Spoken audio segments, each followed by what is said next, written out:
Hello everybody, welcome to Mining Modern. I'm Corbin Hostler, and this is Madcap 8 Moon. This is a pretty sweet deck, and I have to give a couple shout outs here. First one goes to Tyler Green. He's a local who's had a lot of success with this deck in the circuit, kind of the regional circuit. And I wanted to test it out. There's some other lists that are similar floating around online, and I wanted to see what there was here, and it's been pretty fun so far testing it. Second shout out is to Jacob Harris of Visual Deck List, who has, you'll see on the side of the screen, I guess down here, right? I can point at it. The deck list's in a cool visual form, which is pretty helpful when we're playing out the matches. So shout out to those guys for being great. And let's talk about the deck now. So the goal of the deck here is these 4 Blood Moons and 4 Magus of the Moons. It's the 8 Moon, right? So we can, with the 4 Simian Spirit Guides in the deck, can power out a Blood Moon or a Magus of the Moon on as early as turn 1. I've seen that happen, but a lot of times on turn 2. And that'll just shut off a ton of decks in Modern. And then outside of that, so that's sort of the first thing we do is we want to lock down their mana.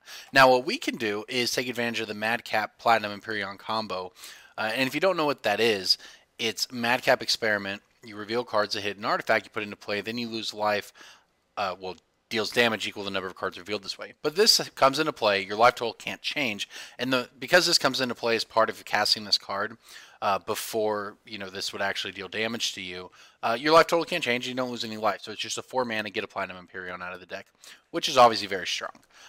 So now that's where we start, right? And then you need a shell to support this Blood Moon and Madcap plan, which is a basis of a couple decks. Blue Moon used to be a deck, and they incorporated it to become Madcap Moon. And this just takes it a step farther to make it Madcap 8 Moon. So after that, we have sort of what you expect in Black and Red, right? Sort of the defaults, 4 Inquisition of Kozilek, 3 Thoughtseizes to tear apart their hands, 4 Lightning Bolts, a couple Fatal Pushes to take care of their early creatures. After that, you have Kolaghan's Command, another great spell in the colors, has a lot of flexibility, acts as another burn spell, can return a Platinum Empyrean to your hand if they've managed to destroy it and you just hit 8 mana, which does happen in the deck. Now, there are Dark Confidants and there are 8 drops. I understand, but the deck needs some form of card advantage. So you just have to accept that there are occasions where you will take 8, but it's very rare, and I don't know the math, but it's 1 in 30 odds of it being on top of your deck with Platinum Empyrean, and then you have to factor into that Dark Confidant. You could have already drawn the Platinum Empyreans, you could have Madcapped, and that you'd also have to Dark Confidant in play when it's on top. So a lot of factors that you basically in the end you just accept you're going to take some damage sometimes from it, and that's unfortunate if it happens. But that's fine because you have to have some form of card advantage.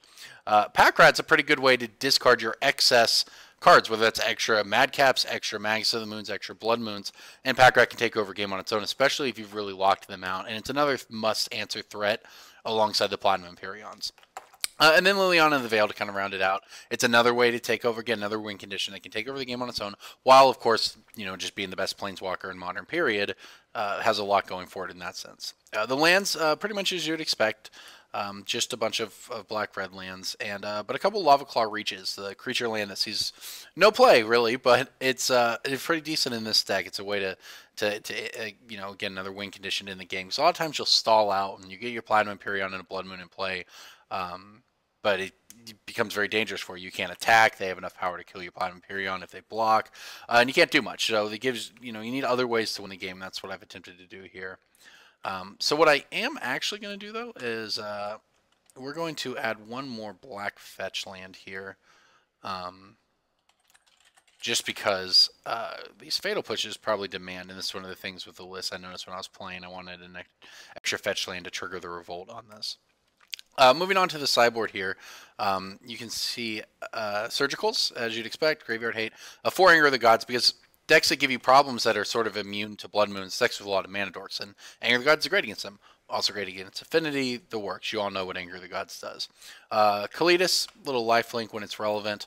It's just a pretty solid 4-drop. It's also sort of incidental hate against a lot of Kitchen Finks type decks. The Yahenni's Expertise, I'm not sure about this one. This was in the list I received. mean, it's fine. It's good against those swarm decks. It's basically another Anger of the Gods with the ability to also cast a Blood Moon or a Liliana off of it if you need to.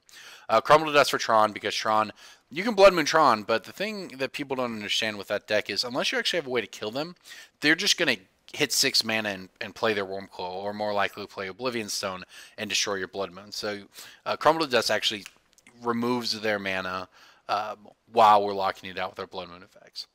Shadow Storm, just, Affinity Lantern answers there. So a lot of games for the combo matchups.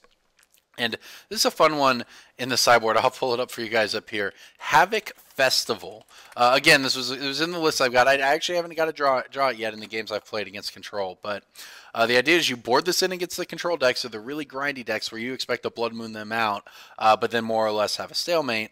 And they can't gain. Nobody can gain life. Each player loses half their life. Hey, if your life total can't change, that's pretty good for you.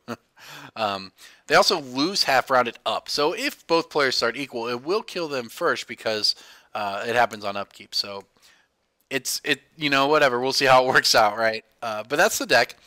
It's a lot of fun. You can definitely lock if locking people out with Blood Moon is your thing. This is one of the decks for you. So it's definitely a good one. So all right, we're gonna go ahead and jump into the games here. So here we go. Madcap 8 Moon.